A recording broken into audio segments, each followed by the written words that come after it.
Do you want to learn the tricks that top leaders use to get the most out of themselves and their teams? Well, Naftali Hoff is here to help. Lead to Succeed picks the brains of top leaders to learn about their challenges, insights, and best practices. Here's Naftali. Hello, Lead to Succeed Nation. It's Naftali Hoff, and welcome to Lead to Succeed, episode 63. Today, I have the pleasure of speaking with Stephen Burg. Rabbi Stephen Burg is the CEO of Aish Global, a worldwide movement committed to educating all Jews about Jewish wisdom through innovative programs and content, ensuring the vibrant continuity of the Jewish people. Previously, he was the Eastern Director of the Simon Wiesenthal Center, where he oversaw the Museum of Tolerance in New York City and contributed to the center's fight against anti-Semitism. He also served as Managing Director of the Orthodox Union and as the International Director of NCSY, a large international Jewish youth movement. And by the way, the bio that I got has so much more, but in the interest of our conversation, I kept it there. Stephen is an incredible person, is doing so much. Really, it's an honor to have you here. Thank you so much for joining me in this conversation. My pleasure. It's my honor to be here with you. Oh, thank you so much. And it's like, you know, I see the backdrop as Jerusalem over here, but at the same time, we're actually in the same community having conversation. What a crazy, crazy world it has been. So I actually want to jump right there if I can, because, you know, you have a lot of leadership experience. It's not that often that I get to talk to nonprofit leaders, which excites me a tremendous amount because I do a lot of my coaching with nonprofit leaders. I'm a former educator and school leader myself. So I want to get into that in a little bit, but I just want to start with more of a general question, you know, because leadership is difficult under all circumstances. You know, I've written a book about it. Thousands upon thousands of people have written books about it, as I can see every time I look at my numbers on Amazon. So I know there's a ton of content that is leadership specific. And yet at the same time, you know, we have a hard time figuring out, let's call it, because it's so personal and so intricate and there's so much going on. But I would say that even more so now because of COVID, things are really, really different in that regard. And I'm just curious, Stephen, from your perspective, how has your leadership changed as a result of COVID? Yeah, I think the world's changed by definition. I think we've all changed. You know, I just tell you that I've been through a lot of things in my career. I've seen a lot of things go up and down. And I think as most people, you know, we've never encountered anything like this. It's like something out of a science fiction novel. And I say that for myself personally, my personal story was that when COVID first hit, I remember this right before Purim, you know, we decided that we could Purim because, you know, different things. We're just going to shut the building and then, you know, we're better off that week and then we'll open up right afterwards. And here we are over a year later. Yeah. Our Aish World Center has been closed.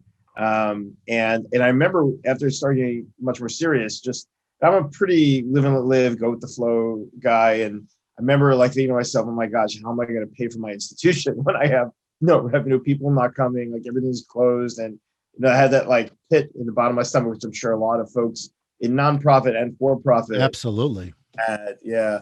So we spent a lot of time figuring out exactly how to do that. And then we actually, once we had that done and you know, we cut our costs 75% and we were able to manage everything. And thankfully, you know, Aish is coming out of COVID with zero debt. Thank God we were able that's great. That. Yeah, it's thank God. But we also actually totally revamped our mission and what we do. And we took the time, we started last May and June to totally rethink the way we do everything from top to bottom. Nice. It's been a tragic time for so many families, but an exciting time for us to be able to take a step back and figure out how we want to move forward. Cool. So I want to drill deeper. A couple of quick things. First of all, for the uninitiated, Purim is a Jewish holiday. And it's interesting, Stephen, because I was listening before. Today also marks, the day we're recording this, marks the 1-year anniversary of the suspension of the NBA season. When the NBA decided to suspend all games, I think it was actually right before tip-off, if I'm not mistaken, Houston against somebody, I don't remember, that they stopped that. So a lot of anniversary type things all happening around now. And what a year really it has been. But Sure. But now that you mentioned this idea of revamping and rethinking, before I get into some of the other questions I want to ask you, that's such an important one because it speaks to change management. It speaks to strategy, mission, and purpose. Without getting too specific, of course, you have to sort of protect the organizational secrets and all.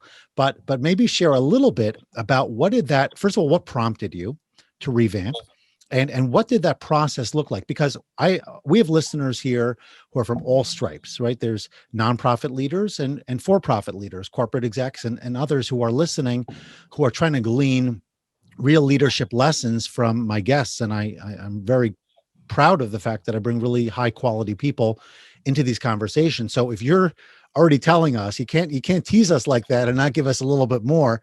What did that look like for you, and what was the result? Yeah, I mean, look, I think we're very typical in terms of the ebb and flow of institutions. We've been around 45 years. The institution was built by Rabbi Noah Weinberg, who was an inspirational, charismatic individual. He passed away about 11, 12 years ago. And then the organization really started to struggle because, like many of them, the founder was the glue that kept everything together. Sure. And therefore, I was brought in 6 years ago to kind of revitalize Aish. And it's a typical story, very typical, in that we were a small nonprofit, small business that became very large, internally never caught up. So our financial systems, our budgeting, everything was still kind of mom and pop. Mm-hmm. You still see this in Silicon Valley, like every day. You have these startups, and at some point, Google's got to bring in Eric Schmidt, or Facebook's got to bring in Sheryl Sandberg, or you have to really kind of take a step back to take a step forward. Sure. And so without our charismatic leader, with some of these issues, that's really what happened. And about a year and a half ago, we hired a new spiritual head, Rabbi Berkowitz. And so it was him coming in, plus we had done so much work the last couple of years. I've been there 6 years, that we were ready for that next step. And the way we took that next step, and I don't mind, sharing our trade secrets, we're a fairly transparent operation. We decided to use something called EOS, called Entrepreneurial Operating System. A lot of people know it. You can Google it. It's a very, very famous business system. We work with, there were two people, a fellow by the name of Mark Levine and Amy Holtz, who kind of pitched me on the system and said, this is a good system for nonprofits. And they've been working to get nonprofits on that system. And I'll tell you what appealed to us, and this will speak to a lot of your nonprofit folks out there, which is they believe very much in structure and systems, but they also believe very much in vision. And, they even have some line to the effect of, vision without implementation is delusion. Mm. For us, Aish has always had massive vision, but we haven't always been able to figure out how to get it done on the ground. And so this system, we basically took a step back. We started last May, June. We restructured everything. We actually merged between Jerusalem and New York, our New York and Jerusalem operations, and the head of Aish New York, Rabbi Elliot Matthias, became our COO, in charge of our programming. And we decided we need a really audacious, big 10-year vision. We decided that vision was, through our Rabbi Berkowitz, was going to be that we were going to get 3 million Jews to study Torah. Now, that's 20% of the overall Jewish population. It's a very large number. It's targeting people that right now aren't necessarily studying, the Bible and all those different areas. But it was something that we felt that in 10 years we could accomplish. And so we pushed our whole organization. And I'll tell you what it really did, and I think you'll appreciate this. Go ahead. Everyone the ability to articulate what we do, which is funny, but so many of us, nonprofit, for-profit, in every space, we struggle to explain to people who we are and what we do. So, if you'll talk to one of our students who's kind of junior on the totem pole, and you say to them, HR, what do they do? They say, in 10 years, we would like to get 3 million Jews to study Torah. And that's the beginning and the end. Now, it's very complex. There's a lot of demographics out there where our first major shift and push is online, where our demographics 18 to 25, you're going to use TikTok and Instagram. Sure. 25 to 39 is going to be maybe more entering into Facebook, and then 39 above. So there's a lot there. But that was really how we went through COVID, saying, okay, we're going to take this step back and we're going to figure out how we're going to get it out in a strong regard. Yeah. And that's really neat, because I'm hearing also some marketing pieces there. The last part about finding them where they are, right? Meeting them where they are and serving them where they are, not just saying, here's our service, come find us, right? You coming to them and making that connection. Because Aish, I don't know if you formally spelled this out, but you're an international organization. You mentioned New York and Jerusalem, but you've got rabbinic staff all throughout the world, in different places. And so you have a lot to offer. The question is, do people know about you, and do people know what they could benefit from by taking advantage of those various services? And when you put a number to it, so I don't know exactly what it means when you talk about all these people learning Torah. I know what the Torah is, I know what learning means, but of course there's a quantification within that. But leaving that alone, it kind of reminds me of Steve Jobs and Apple and 1,000 songs in your pocket, when they marketed the iPod the first time around, I believe it was. So when you put a number to it, it's short, it's succinct, it's easy to remember. It creates purpose and mission behind everything you do. And it also helps people rally behind it, because if they can connect with the idea of people studying Torah, if they see that as valuable, and they see that the number being what it is needs to be increased, then automatically you can put people behind you, which I think is really neat. Yeah, and to be frank and honest, more powerful than telling everyone what you're doing and getting them excited, you have the ability to tell people what you don't do, which is something we also struggled with, where we tried to be, we're a very large institution, organization, movement all around the world. Aish.com, gets over 1 million people visiting it per month. But every time someone have an idea, oh, let's do this, let's do that. Yeah. When you set forth this vision, it's kind of like, oh, well, no, you guys can do that. That's fine. We're happy. Or like, we're going to start the process here and then hand people to other institutions, organizations, because this is where we begin and end. That is very powerful for an institution. It sure is. And since I already mentioned Steve Jobs, I'll mention one other story. It's actually in my book. It's well known that when Steve Jobs came back to Apple, so round number 2, this is really where the company took off. So he said to everyone, I think he put a matrix up on the board, and it said, maybe PC and laptop, home and office, and anything that fit within that space, those were the things that we're going to work on. Everything else they were going to leave alone. So it kind of really narrowed the focus in a way that allowed people to, put all of their energy, their creativity, their ingenuity towards something in particular, rather than trying to be everything to everyone, which, as Seneca says, if you're everywhere, you're nowhere, right? So if you're everything to everyone, you're really nothing to anybody. And that's a precipitous slope to be on, especially for a nonprofit that really does want to raise the bar for its constituents. Like, you want to do everything for them. You really want to give and give and give. But if you try to do too much, then you can't really focus on anything in particular. And of course, you wind up underservicing rather than the opposite. So that's really neat. I'm sure we could spend a lot of time here. I do want to talk a bit on education, because I'm a big believer. Sure. I think there's so many lessons that the corporate world can learn from educators, from schools, from educational institutions. And I know I'm biased by saying that because that's my background, but I genuinely do believe it. And I do believe that leaders have a responsibility, both openly, overtly, let's call it, in terms of actual training, actual processes, and as well as covertly, meaning to say, like, just leading by example. We have to be able to educate our people, right? What are our standards and values? How do we operate? How do we become successful? So I'm just curious of your take. You're an educator, right? You've been educating people. We talked earlier about, educating the world on anti-Semitism and on equality and on, good citizenship. And I know you've talked about it in a number of different ways recently with Saturday Night Live and all of that unfortunate stuff that's been going on, and network news and things. And of course, your work at Aish as well. So what are your thoughts about education as it relates specifically to leadership? Education is so important. I mean, you yourself have to be educated about the issues, about the things that go into it, and then to kind of bring it to others. We're wrestling with this right now because we really are an educational institution.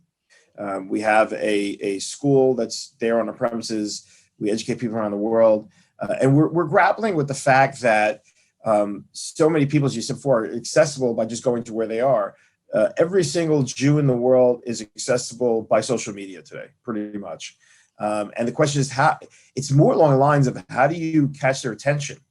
There's just so much bombarding us, all over the place.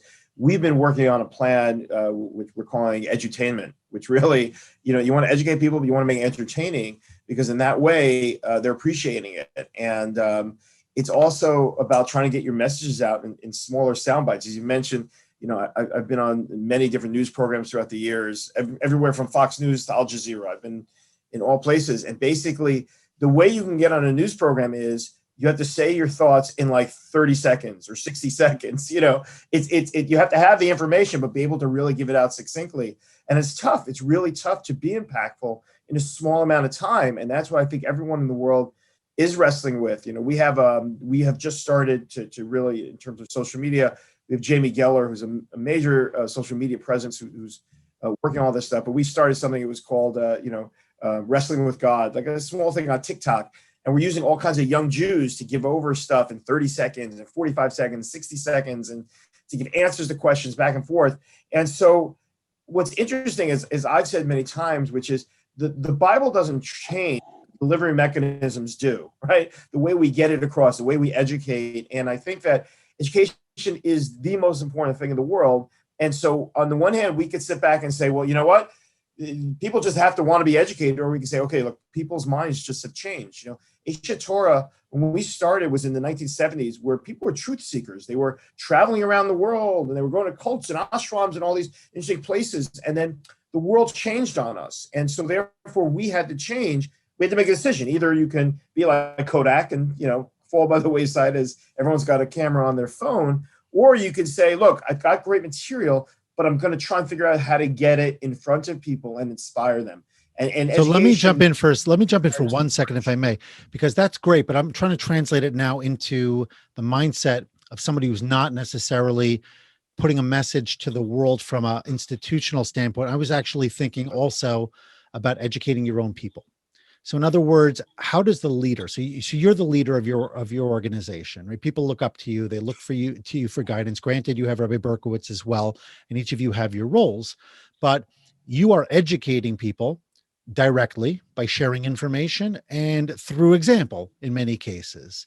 So I was curious to get that angle of it also, because people who are running companies, Sure. They want their people to continue to grow. They don't want to stagnate either, right? So what are your thoughts there? Yeah, I tell you, one of the things that I've done for the last 6 years, and I really recommend it, is I send out a weekly email, which goes out to internal. It's internal, external, but I write the entire first part myself, and and I take so much time every week because there's a point to the company I'm accentuating every single time. And so many of our staff said, I never knew what was going on over there. Or I never know what's going on over here. And now I'm finding out about it. And we've run town hall meetings. I think town hall meetings are the most important tool, bar none, that a CEO or an executive director can use. Because what we do in Aish, we did it monthly. Obviously, COVID's made it a little more difficult. But, once a month, we would have lunch all together. We come in, lunch 15 minutes, and then we'd start a program for about half an hour where we introduce different parts of what was going on. People ask questions. And then, then we kind of move on with our day. And I think those kind of instances, you can never assume that the people that work for you know what's going on. You just assume that. And therefore, you have to be very strategic in sharing information. The other point is, I mentioned earlier, is being transparent. You got to be very open. You have to let people ask any question they want. When I took over Aish about 6 years ago, there was a branch conference. We have branches around the world. They got together in Denver. And I remember getting up there and kind of talking about Jerusalem and saying, okay, ask me anything you want. And people ask questions about the budget. People and I'm like, we're not the CIA. What in the world do I need to keep from you? Right. And that sometimes people get very secretive. Like, I don't know, I'm in this meeting. You don't need to be in this meeting. Like, it's not, rocket science, like invite people in, bring more people in, find excuses to bring more people in, mentor people. The more information people have, the better they're going to do their job, even if it's on a different part of the business. Yeah. So breaking down silos is what I'm hearing, allowing people to understand what's going on elsewhere. And by being that person, by sort of setting that tone of information sharing, of transparency, of openness. So that also, I would imagine, encourages people to seek answers to questions that they might have had, which until now maybe remained dormant or went, to the water cooler or underground or whatever that might look like. And that, of course, creates more positivity, builds morale for the most part, I would imagine. A lot of good stuff there. So that's really neat. And I want to sort of stay in that for a moment if I can, because I think I would be remiss if I didn't ask you a question about purpose, right? About purpose, about mission.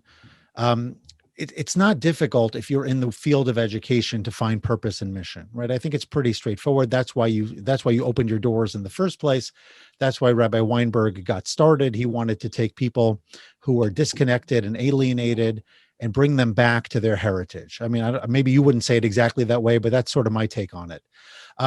So it's clear and obvious in that regard, and that's what I think lights people up in a for-profit business. So yeah, there's profit, right? There's the bottom line. I want to feed my family, take care of my family, do all that good stuff. That's really important too, but it may be a little bit harder if the work that I'm doing on a day-to-day basis feels a little bit more, let's call it mundane, or not necessarily uplifting. Maybe it doesn't connect to my soul, that type of thing. So what advice would you give to leaders who are looking to find their purpose? And then what can they do to take action towards achieving it?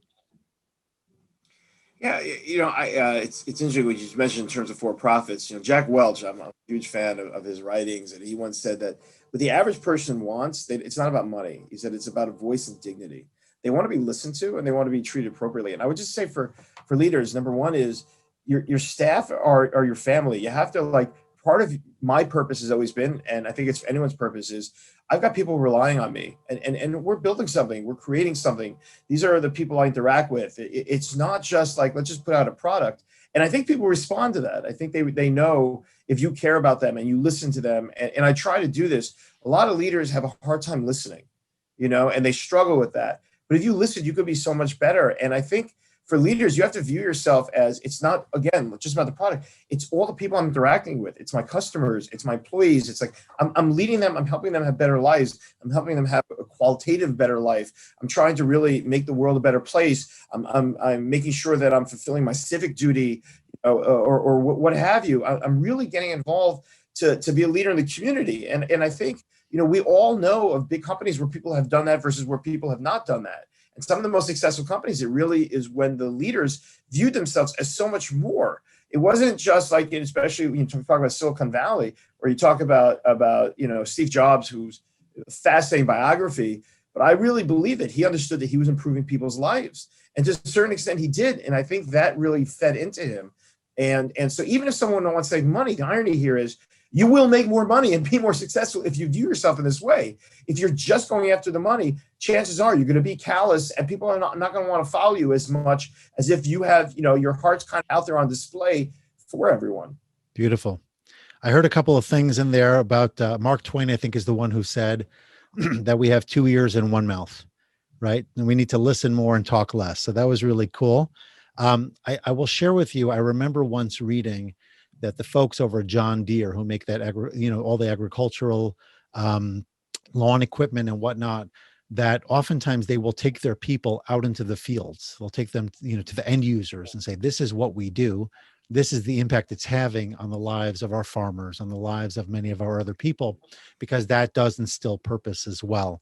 So if you do see yourself, like you're saying, as a facilitator of quality of life, of reduced costs, of other things that help other people, that is an easy way to see purpose, besides for helping your employees and helping them, have their own income and whatnot. So that was a really nice way, Stephen, to end this segment. I thank you for that. And I'm sure that we would talk all day, because I just feel like everything we talk about has so much more to go into. But we are going to transition now to our rapid fire segment. And I'd like to begin with a quote. Is there a quote that you live by or think about often that you could share? Yeah, I mean, it's kind of a Judaic quote, I'll say in Hebrew translated, Hashem nasan, Hashem laka, God gives, God takes.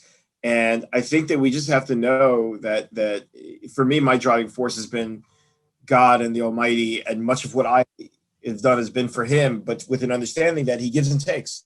And just as we love him for the giving, we have to understand that things are taken from us. And so many of us obsessed with, like, why is this happening to me?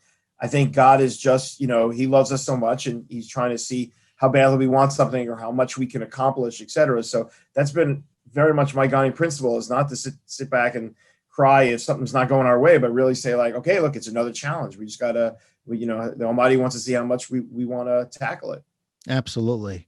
And I know you're sitting in New Jersey, but you got the backdrop of Jerusalem. So I do have to ask you, since you travel a lot, at least you used to, a little known tip for intercontinental travel that would help us.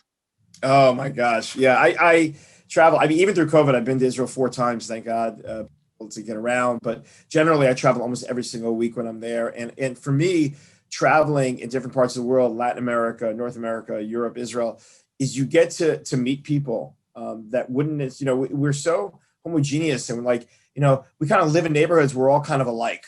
I think most of the world's like that. And when you go to these other places, you have to really absorb the culture and absorb the people. Like Latin American folks are just very warm and beautiful and loving. And Europe, there's another, kind of presence. And, someone once told me when I was in Germany, I used to do a lot of work in Germany. They said, if you speak 2 languages, you're bilingual. If you speak 3 languages, you're trilingual. If you speak 1 language, you're American, right? And the point was that as Americans, sometimes we get very caught up Yes. in America, and there's this big, beautiful world out there with such wonderful people, and people should just take the time to appreciate it if they can get out there. Cool. Nice. Okay. The coolest thing about overlooking the Western Wall. It's just that's God's resting place. It just, you look out and, as they say, it's a long distance call for most people. It's a local call for us.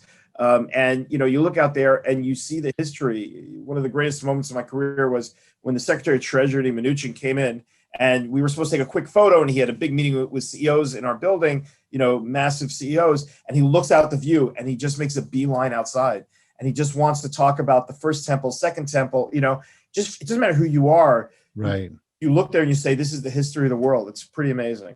That is amazing. So tell our listeners, Stephen, how can people find you? How can they connect with your purpose, your mission, learn more about what you're up to and that exciting vision that you laid out for us earlier? I'm very easy. My cell phone is actually, I just recently, one of our staffers sent me like, do you know that your cell phone number's on LinkedIn? I said, yes, I put it there. Anyone who wants to be in touch with me, you can WhatsApp me at 646-808-72. But in terms of Aish, Aish.com is an amazing, robust website. People can go on to learn more about us. And that I think that's probably the best place. Or if you're in Jerusalem, we're at 1 Western Wall Plaza. COVID is God willing moving away, and come visit us. Absolutely. And we're going to get that information into the show notes as well. You'll be able to connect with Stephen on social media, all those places where we've been talking about we need to be connecting nowadays. All right. So one final life lesson, please. One last vignette, one last idea that'll end this session and really deliver home the power of leadership and living a purposeful life. I think there's 2 things that I always look for in hiring, and I look for myself and other people. And the first is humility, is just the ability to learn from everyone else out there. Arrogant people, I don't like to hire arrogant people. I don't like to work with arrogant people. I think you have to have the understanding that every single person is someone I can learn from. And the other piece is being relentless. Is just being relentless. This is what I want to accomplish. And every time I hit a brick wall, I've got 3 choices. I can go around it, I can go over, or I can go through it. And, if someone can take humility and relentlessness and marry those 2, then I think those are like massively important leadership qualities. Really cool, because, oftentimes we think of humility as the opposite of relentless, more of someone who is cowards to the side and backs away and self-effacing. And good to great. I know Jim Collins talks about the level 5 leaders, and many of them, not only are they introverted, that makes me feel good, but they also were not necessarily the outward facing charismatic types, but yet through their humility, they got a lot done. So not to be arrogant about your work, but to drive yourself and others around you forward in a way that ensures success. This has been a very, very, I haven't recorded a podcast recently. It's my own issues, a lot of stuff going on. What a great way to get back into it. Thank you so much for your time, so much for your wisdom, much success. I'll use the Hebrew Hatzlacha Rabbah. You should have continued success in all that you do. And hopefully all of that work towards revamping and tweaking and readjusting your vision will bring the fruits of success to you, to your organization, and to everybody that you serve.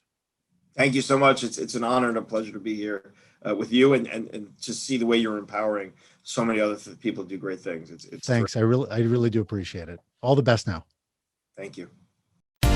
Thanks so much for listening to this episode and for investing in yourself so that you can lead to succeed. Before you go, don't forget to subscribe, rate, and review the show. Your feedback gives the show more social proof and encourages more folks to listen.